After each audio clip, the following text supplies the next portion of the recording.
अगर मैं आपसे एक क्वेश्चन पूछूं, क्या जो ओशन के ऊपर की एयर होगी उसका टेम्परेचर और जो प्रेशर है वो क्या कॉन्टिनेंट की जो एयर ऊपर होगी वो सेम होगा? वहीं अगर जो ओशन के ऊपर की, इस ओशन के ऊपर की जो एयर है उसमें डस्ट ज्यादा होगा या फिर जो कॉन्टिनेंट्स के ऊपर की एयर है उसमें डस्ट ज्यादा होगा? क्लासिफिकेशन में सबसे पहले जो अपना स्टेप है, हमें ये देखना है कि वो पोलर रीजन है या ट्रॉपिकल रीजन है। यानी कि 0 से 45 डिग्री में जो एरिया आएगा वो आएगा ट्रॉपिकल, और वहीं 45 से 90 वो आएगा पोलर रीजन।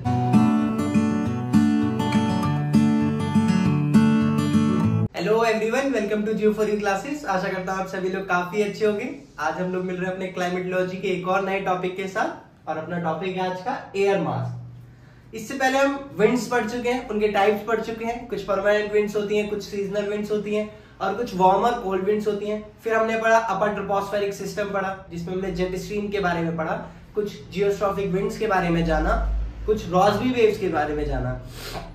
तो वहां पे वो तो अपना विंड्स का चैप्टर एकदम क्लोज हो गया। हमने पूरा कॉन्सेप्ट कैसे समझा ना, एयर कहां से कहां ब्लो करती है, high pressure to low pressure ही क्यों करती है।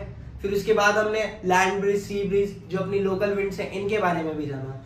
लेकिन ये सब कॉन्सेप्ट तो हमें समझ आ गए। अब हम धीरे धीरे अपने आगे बढ़ रहे हैं क्लाइमेटोलॉजी में, तो अपने साथ एक और नया टॉपिक जुड़ गया है आज, एयर मास।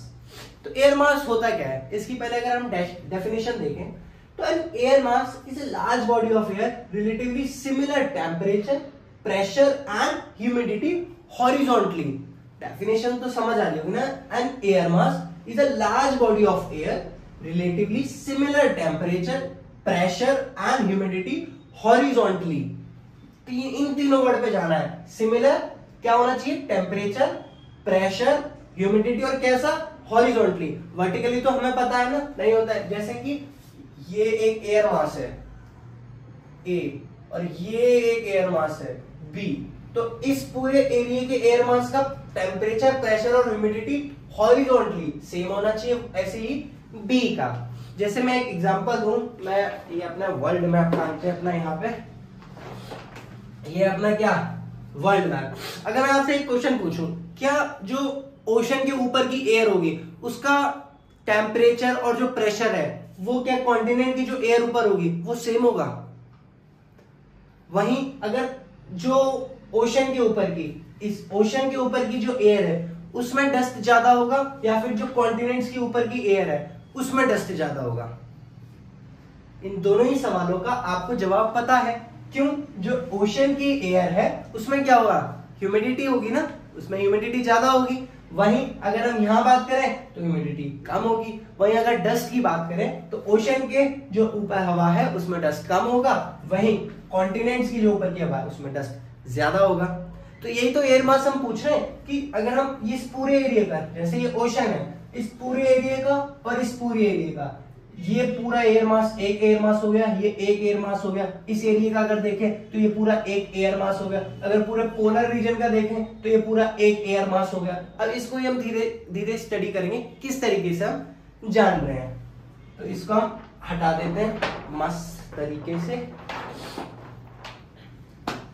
तो air mass classified according to their source region. Air mass को क्लासिफाई किया गया उनके सोर्स रीजन से, और कुछ 4-5 सोर्स रीजन है। कौन से?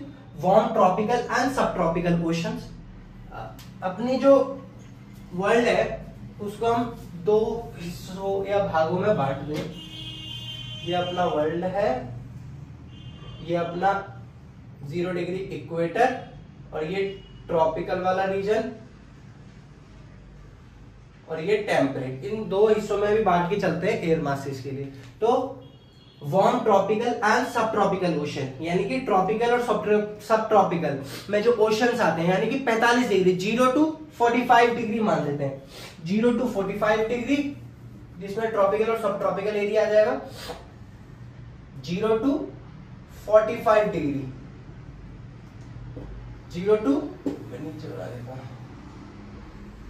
0 to 45 डिग्री, और 45 डिग्री से ऊपर कितना, 90 डिग्री तक। ठीक है, ये हो गया अपना ट्रॉपिकल और सब ट्रॉपिकल रीजन, और ऊपर पोलर रीजन। तो इस रीजन में, इस पूरे रीजन में, दोनों हेमिस्फीयर की बात हो रही है यहाँ, इस पूरे रीजन में वार्म ट्रॉपिकल और सब ट्रॉपिकल ओशंस का सिमिलरली क्या होगा, एयर मास।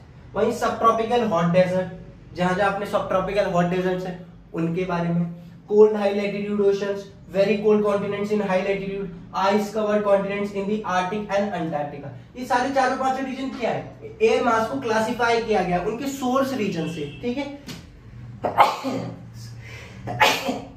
सॉरी कोल्ड हो गया, ठंडदार आ गई है ना। तो ये अपने एयर मासेस को क्लासिफाई किया गया। अब इसी के बेसिस पे हम इसको देखते हैं क्लासिफिकेशन कैसे हुआ है। जैसे कि अगर हम देखें, हमने देखा ना पोलर और ट्रॉपिकल को दो एरिया में हमने बांट दिया लैटिट्यूड के अकॉर्डिंगली। जैसे कि मैं ये अपना ये है अपना 0 डिग्री क्या, equator, 0 degree equator.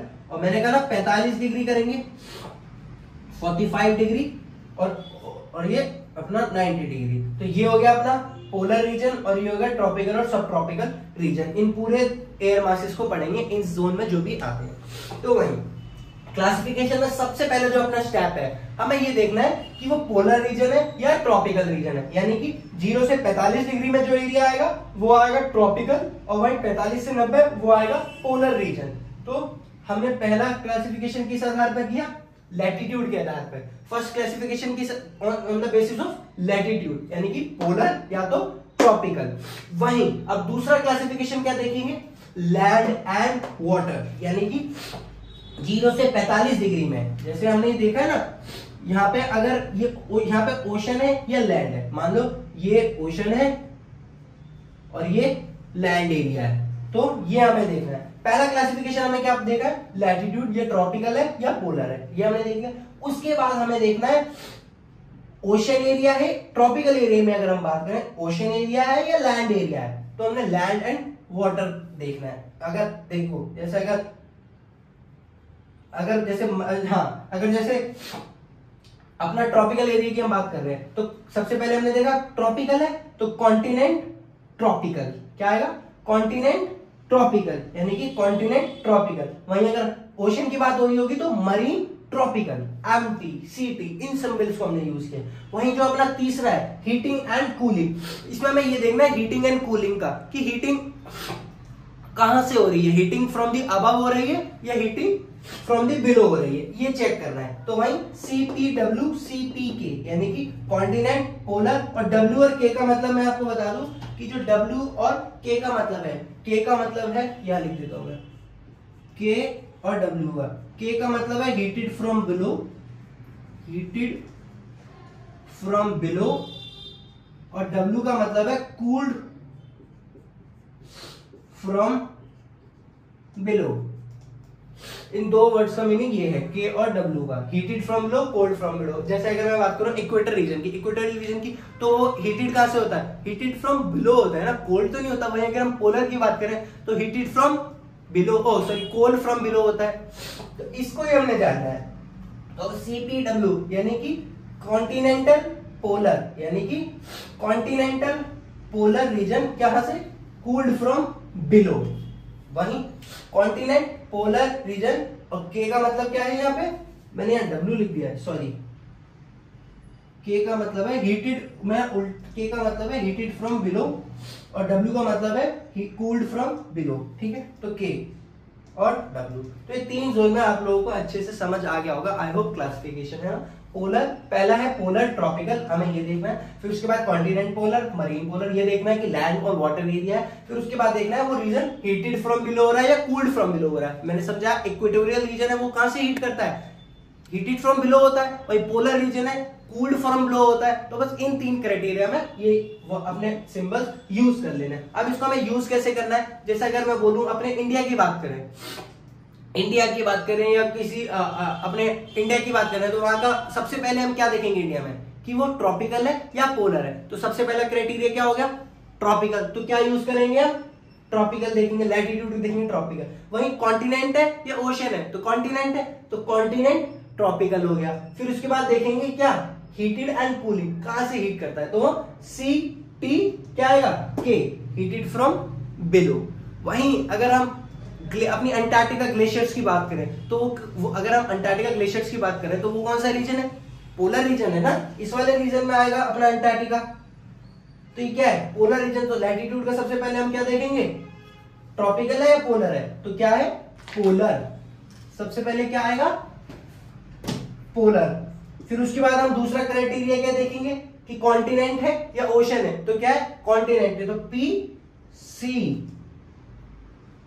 Continent, sorry C P continent polar, continent polar. अब हीटेड फ्रॉम बिलो या कूल्ड फ्रॉम बिलो, ऑब्वियस है glaciers and the cooled from below, तो यानी कि डब्ल्यू सी पी डब्ल्यू किसका होगा, अपने अंटार्कटिक रीजन का। इस तरीके से हमने क्लासिफिकेशन कर रखा है अपने एयर मासेस का। तो यही हमारा एयर मासेस भी कंप्लीट होता है। वही बता दूं, एक और होता है अपना मिक्सिंग ऑफ एयर। क्या होता है मिक्सिंग ऑफ एयर, उसको हम बोलते हैं क्या, उससे होता है क्या है mixing of air mass, sorry mixing of air mass, mixing of air mass. इससे बनते हैं क्या, एक तो टेम्परेट साइक्लोन, टेम्परेट साइक्लोन, और दूसरा land and sea breeze, land and sea breeze. तो एयर मास के मिक्स होने के, यानी कि कोल्ड अपना जो दोनों एयर मास है वो जो मिक्स होते हैं, जैसे ये एक में एयर मास है, ये एक एयर मास है, ए बी, ये अगर आपस में मिक्स होते हैं तो उनसे मिक्स होने से क्या बनता है, एक तो टेम्परेट साइक्लोन और लैंड एंड सी ब्रिज। तो आई होप ये आप लोगों को काफी अच्छे से समझ आ गया होगा कॉन्सेप्ट। कुछ अगर नहीं आया तो प्लीज कमेंट करके जरूर बता दिया करो, ताकि मैं भी समझ जाऊं कि आप लोगों को क्या समझ नहीं आ रहा और मुझे क्या डिटेल में समझाना है। तो ये कॉन्सेप्ट अपना यही क्लियर होता है। मिलते हैं किसी नेक्स्ट टॉपिक में नेक्स्ट वीडियो के साथ, तब तक के लिए थैंक यू सो मच।